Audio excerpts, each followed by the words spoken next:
नमस्कार, सत श्री अकाल, आदाब। आज मैं आप लोगों के सामने एक बहुत ही चर्चित मुद्दा है कश्मीर का।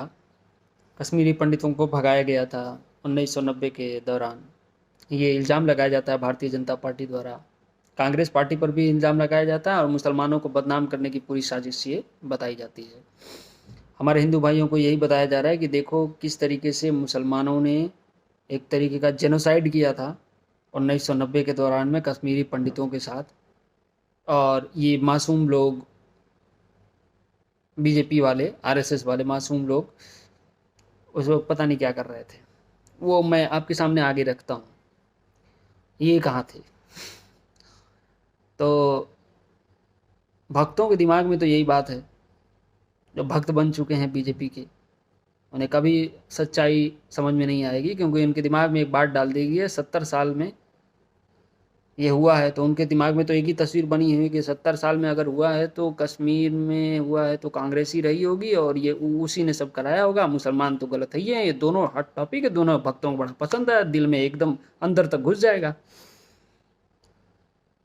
हम यहाँ तक उतरेगा। उसमें कोई दो राय नहीं है कि यहाँ तक नहीं उतरे। वो जानेंगे कि हाँ ये गलत कौन था। मैं ये वीडियो बना रहा हूँ, बता रहा हूँ, लेकिन उसके बाद भी ये इस तरीके की बात सोचेंगे, हमको मालूम है। तो हमें जितनी गाली देना होगा दे लेना, लेकिन एक बात और मेरे सवालों का जवाब ज़रूर दे देना कि जब कश्मीरी पंडितों के साथ ये नरसंहार हुआ था, एक कश्मीर फाइल्स, एक द कश्मीर फाइल, एक पिक्चर बनाई गई है, उससे प्रमोट किया जा रहा है, प्रमोशन दिया जा रहा है। ये आरएसएस का सिर्फ एक प्रोपेगेंडा मात्र है। वो उसका एक राजनीतिक इस्तेमाल करेगा 2024 में, ताकि हिंदुओं की भावनाओं का जो हमेशा से भड़काते आते रहे हैं और अपनी सरकार बनाए हुए हैं, और उसको सरकार बनाए रखने के लिए उनको कोई एक और हॉट टॉपिक चाहिए तगड़ा वाला। तो इनका ही एक चिंगारी लगाया हुआ 1990 का हॉट टॉपिक इनको याद आ गया। ये नई वाली चिड़िया अब आपके सामने मौजूद है, देखते रहिए, मज़ा लेते रहिए, लेकिन हमसे थोड़ा सा ये बात भी समझ लीजिए। बात ये है कि मैं सिर्फ एक ही सवाल उठाता हूँ, मैं क्या, बहुत सारे लोगों ने भी उठाया है ये सवाल, कि 1990 में जब कश्मीरी पंडितों का पलायन शुरू हुआ था, उस समय किसकी सरकार थी? बड़ी सोचनीय सोचने वाली बात है ना। बहुत सारे लोगों को नहीं मालूम है उस समय किसकी सरकार थी भाई। नहीं मालूम होगा तो खोज लेना, मैं बता रहा हूँ, सुनो। उस समय केंद्र में विश्वनाथ प्रताप सिंह, वीपी सिंह की सरकार थी। किसके समर्थन से वो सरकार बनी थी? भारतीय जनता पार्टी के समर्थन से वो सरकार बनी थी। राज्यपाल कौन था कश्मीर राज्य का उस समय? जगमोहन, जो कि दिल्ली के बीजेपी के नेता थे, उनको राज्यपाल बना करके भेजा गया कश्मीर में। और 19 जनवरी 1990 को जब वो राज्यपाल बन करके पहुंचे हैं, ठीक उसी समय कश्मीरी पंडितों का पलायन होना शुरू हुआ था।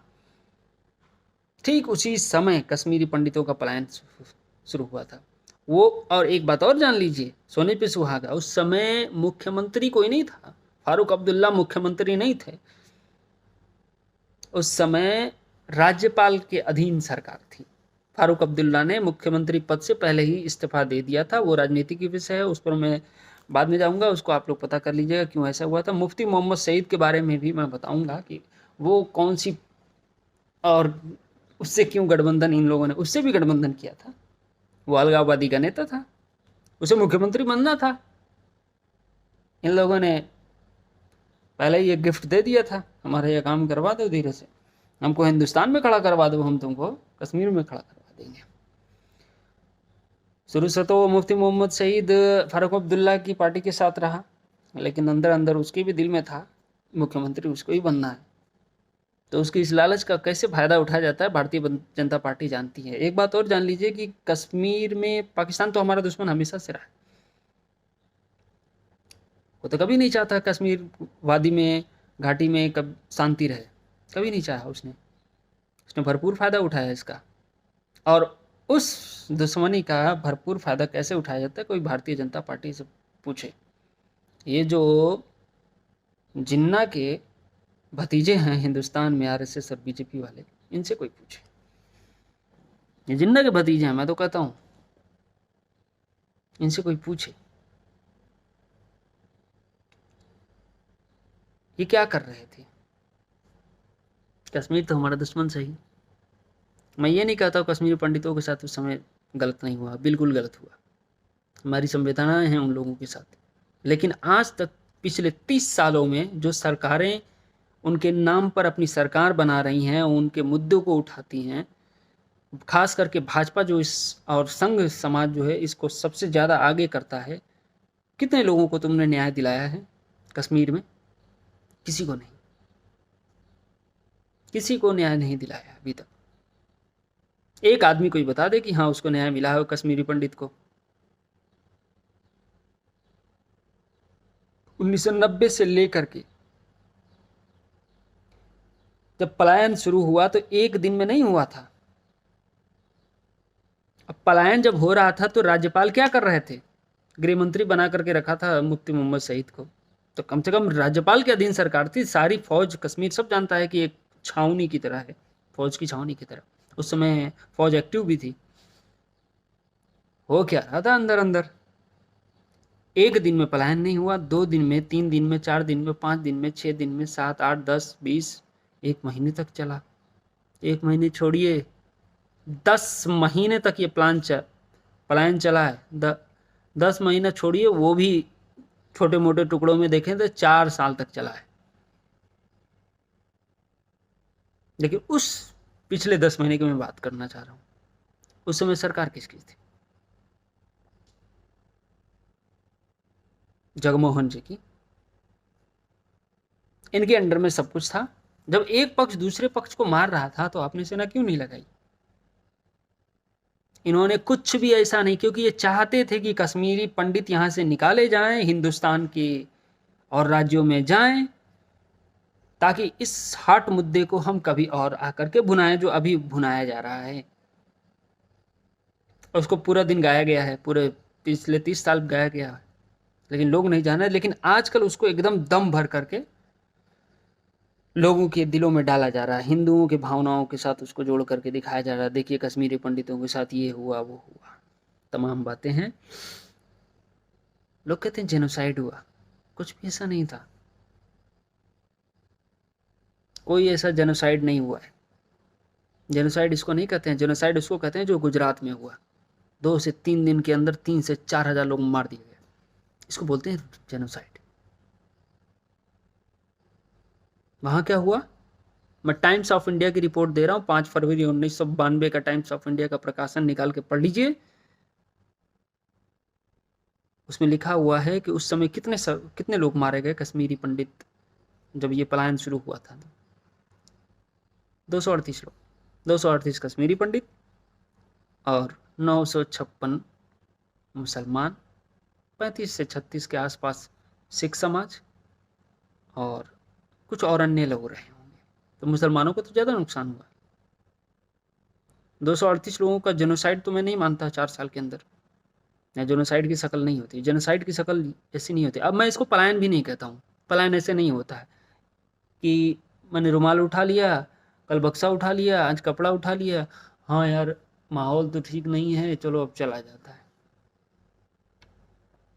ठीक है, आप पलायन इसको भी कह लीजिए, ये सबकी अपनी मानसिकता है। पलायन उसका कहा जाता है जो गोधरा में हुआ था, जो गुजरात में हुआ था, जेनोसाइड हुआ। उसके बाद लोग अचानक जो भागना चालू किए, कपड़ा लत्ता छोड़ करके, वो पलायन होता है, उसको पलायन कहा जाता है। लेकिन यहाँ कैसे किसी एक टॉपिक को पकड़ करके कुछ भावुक लोगों के दिमाग में और उनके दिल में उतारना है, ये भारतीय जनता पार्टी जानती है और उसी पर वो आज तक अपनी सरकार बनाती रही है। तो 1990 में किसकी छत्र छाया में ये सब हो रहा था? 10 महीने तक ये सारा कांड चला है, किसकी छत्र छाया में चल रहा था? देखिए मैं मजाक नहीं उड़ा रहा हूँ कश्मीरी पंडितों का, पलायन नहीं हुआ, मेरी संवेदनाएं उनके साथ हैं, उनके साथ गलत हुआ, मैं ये बात कबूल करता हूँ।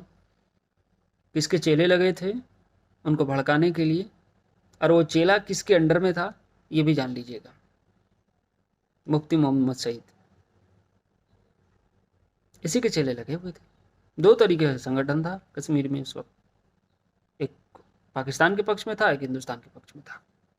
एक आज़ाद कश्मीर चाहता था, एक पाकिस्तान के साथ। तो कौन सा वाला रहा होगा भड़काने में, आपको मालूम है बहुत अच्छे से। और वो संगठन कहाँ एक्टिव था कश्मीर घाटी में, और किसके अंतर्गत था, अंदर अंदर, ये सब विषय जानने के हैं। तो कुल मिलाकर के बात यह है कि सरकार इनकी थी, भड़काया इन्होंने कश्मीरियों को, पंडितों को, और आज उस पर रोना रो रहे हैं कि देखिए ऐसा हुआ।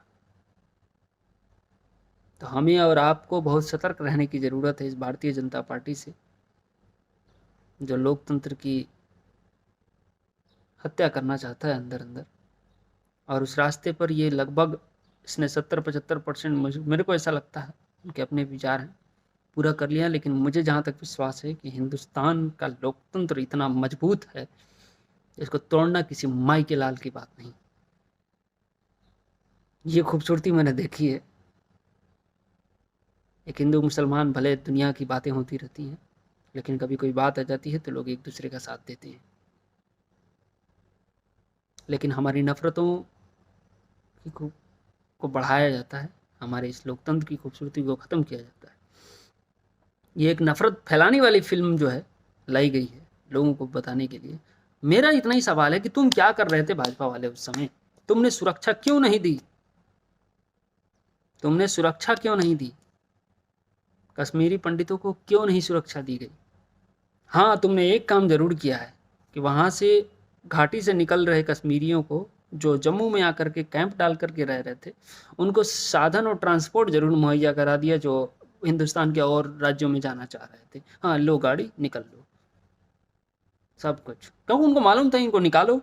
अच्छा, ये आजकल ये एक बात और है, ये कहते हैं कि हम कश्मीरी पंडितों को कॉलोनी बना करके देंगे, कॉलोनी, बढ़िया बढ़िया कॉलोनी। उसी समय क्यों नहीं कॉलोनी बनवाए? उसी समय किसी आर्मी कैंप के अंदर उन कश्मीरी पंडितों को अगर सुरक्षा दी गई होती तो हम मानते कि हाँ तुमने दिया था। कोई सुरक्षा नहीं दी गई थी, वो लोग टेंटों में अपनी जिंदगी गुजारे। सरकार थी बीजेपी की, हिंदुओं की अगर मैं कहूँ तो, तथाकथित हिंदू, तथाकथित, जिनका हिंदुओं से कोई लेना देना, ये हिंदू के सबसे बड़े दुश्मन, सबसे बड़े दुश्मन भारतीय जनता पार्टी एंड संघ, सबसे बड़े दुश्मन। भड़काया इन्होंने कश्मीरियों के सबसे बड़े दुश्मन ये कश्मीरी पंडित के भाजपा वाले, ये जहां रहेंगे वही होगा। हमारी बात बुरी लगेगी कुछ लोगों को, लगे बुरी, लेकिन भाई ये धरातल की सच्चाई है, ये जेन्युइन बात है। सरकार किसकी थी, रोकना किसको था? क्या किया आप लोगों ने? सिर्फ आप बात करेंगे आकर के कि हाँ उस समय ये हुआ वो हुआ, देखिए ऐसा हुआ। ये रोना रोना छोड़ देना चाहिए भारतीय जनता पार्टी को, लेकिन नहीं छोड़े, क्योंकि उसको मालूम है, उसको तो अपनी सरकार बनानी है ना। वो अपनी पॉलिसी बनाता है कि हिंदुओं को कैसे भड़काया जाए, हाँ ये वाला मुद्दा है, अब इसको कैसे पेश किया जाए। अब बाबू हिंदू बैठा हुआ है, भक्त, हाँ, अरे पूछो मत, बहुत अत्याचार हुआ है कश्मीरी पंडितों के साथ, पूरा एकदम जज्बात में आ जाते हैं। भाई जज्बात से पहले सच्चाई देख लिया करो, क्या है। 30 लाख, सॉरी, पिछले 30 साल में 1 लाख कश्मीरी मुसलमानों का कत्ल हुआ है। इस पर भी रो लो, इस पर मानवता मर जाती है लोगों की, अभी भी मारे जा रहे हैं पुलिस लगा करके, अपनी अपनी टीम लगा कर मरवाया जाता है। इस पर नहीं रोगे। मैंने बहुत सारी वीडियोस देखी कश्मीरियों की, उन्होंने कहा ना बिल्कुल नहीं, कश्मीरियों का इतना गंदा खून नहीं है कि उन्होंने इस तरीके का गलत काम किया है। ये कुछ भड़काए हुए लोग थे उन्होंने, लेकिन वो भड़काए किसके द्वारा गए थे ये भी जानने की ज़रूरत है, इस पर भी गौर करिएगा। ये वही थे, इन्होंने ही भड़काया है और किसी ने नहीं भड़काया। ये जिन्ना के भतीजे पाकिस्तान जाके बिरयानी ये खा के आए, सारी मोहब्बत पाकिस्तान से इनकी। पाकिस्तान तो कभी नहीं चाहता है। पिछली सरकार जब कांग्रेस की थी, कभी भी घाटी के अंदर कोई माहौल खराब नहीं था। घाटी में चायवादी में कोई माहौल खराब नहीं था। हाँ, बॉर्डर पे छुटपुट चीजें थी तो बॉर्डर पे थी। पाकिस्तान के साथ हमेशा समझाया है पुरानी सरकारों ने, और कैसा समझाया है सबको मालूम है। घाटी के अंदर कोई विवाद नहीं था। पाकिस्तान ये चाहता था घाटी के अंदर विवाद हो, और भाई साहब हमारे भतीजे लोग भी चाहते थे कि हाँ, उस विवाद को किस तरीके से फ़ायदा उठाना है मालूम है। मुट्ठी भर हिंदू हैं घाटी में, भड़का दो, भगवा दो। कितने हैं, भागेंगे, निकल लेंगे दर दर भटके। आज तक उनको कॉलोनी मिली? कितनी कॉलोनी बनवा दी भाई भाजपा वाले, 7 साल से हो। कहा कौन सी कॉलोनी बनवा दी है? हाँ, मुझको मालूम है तुमने कश्मीर को क्यों लिया है। अब ये अपने अपने बड़े बड़े लोगों को भेजेंगे वहां पर, उसकी सुंदरता को, खूबसूरती खत्म करती कश्मीर की। सब कुछ खत्म हो रहा है भाई धीरे धीरे। हमें लग रहा है हम बहुत अच्छे दौर में जी रहे हैं, हम बहुत बुरे दौर में जी रहे हैं।